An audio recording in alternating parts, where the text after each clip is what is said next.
Karena orang yang kami kenal tak akan pernah melupakan kami, khususnya kepadaku.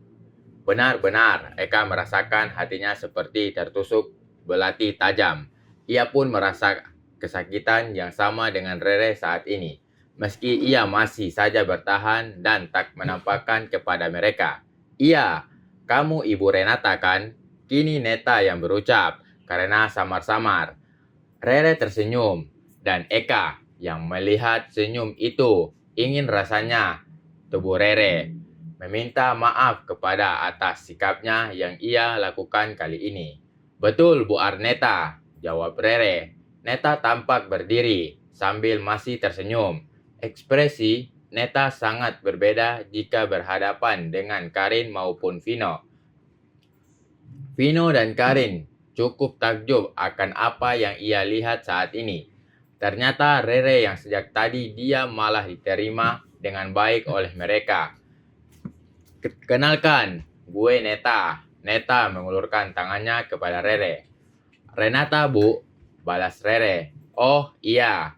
Ini kakak gue, kata Neta. Lalu menoleh ke Eka. Tampak Eka menyengit. Kemudian dengan berat hati ia pun berdiri. Kini Eka dan Rere saling berhadapan. Sedetik, Rere kembali merasa nafasnya sesak. Namun, ia mencoba menahan dan mulai menyadarkan dirinya jika memang benar.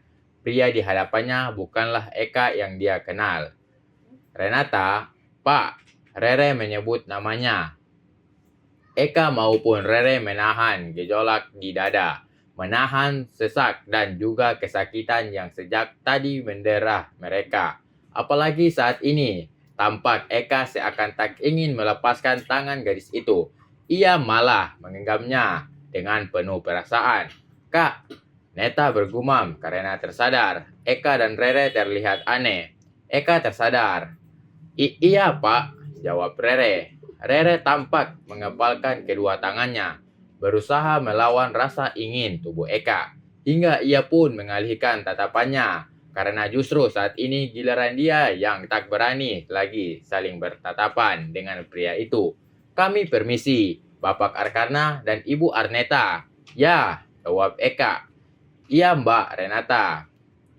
Kalau begitu, kami permisi dulu. Rere pun berpaling tanpa menunggu respon dari Eka maupun Neta, lalu berjalan meninggalkan mereka. Vino yang awalnya telah bersiap-siap karena ia pun ingin bersalaman dan juga berkenalan dengan pria bernama Arkarna Putra dan juga pewaris tatah Eka Wira, akhirnya pudar bersamaan kepergian Rere. Sayang, tunggu. Ternyata Rere telah keluar dari pintu kafe, meninggalkan Eka yang berdiri menatap kepergian sang gadis dengan hati yang sakit. Sedangkan Neta sejak tadi dan tanpa sadar telah menatapnya dari samping. Dia ya, kak orangnya. Eka menoleh dan menyengit. Siapa? Neta tersenyum, lalu kembali bersikap biasa. Yuk duduk lagi.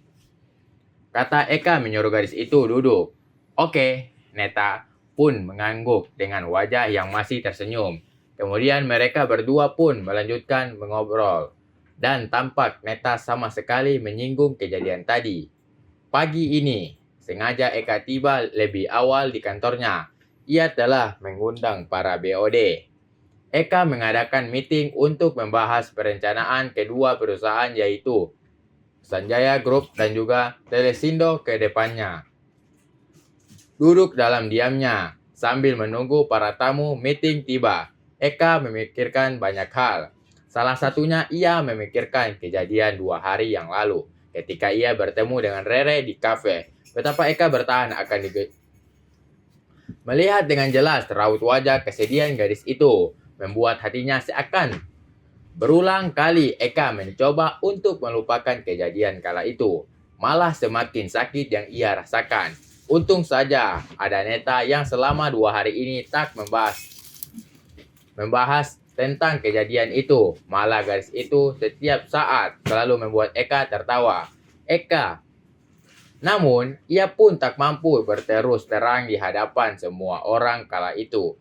Di satu sisi, ia ia tertangkap basah, duduk berdua dengan Neta, dan juga apakah Rere tetap akan menerima dan juga memaafkannya karena telah berbohong tentang statusnya selama ini. Di sisi lainnya, ada Neta. Ia mengetahui jika Neta adalah cewek.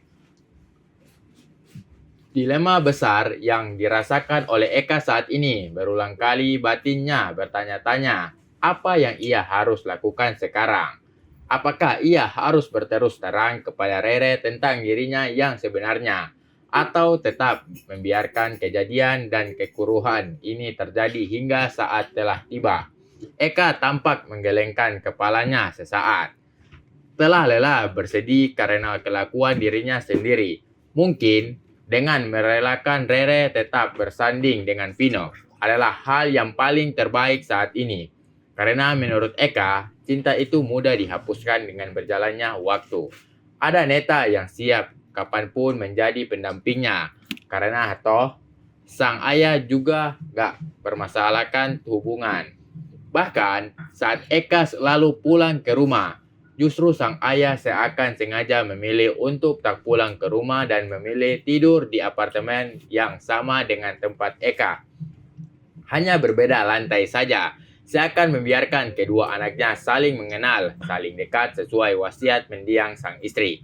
Vino, Eka mengingat nama itu, tunangannya Rere. Diberikan bahwa Vino telah membiayai semua biaya korban kebakaran di perusahaan Sanjaya. Mengingat itu, Eka kembali menarik nafasnya dan mengingat kejadian malam itu. Tampak Eka sedang duduk di sebuah kafe. Setelah selesai meeting, Eka pun langsung pulang ke rumah.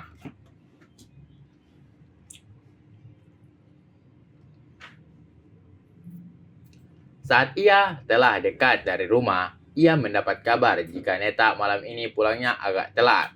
Maka ia pun memilih untuk sekedar mandi lalu kembali keluar dari rumah.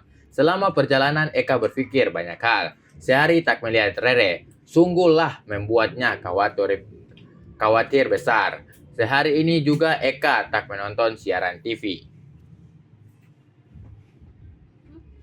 Tak melihat berita ataupun apapun yang telah terjadi di ibu kota. Karena sejak pagi hingga malam hari ia hanya fokus ke meeting.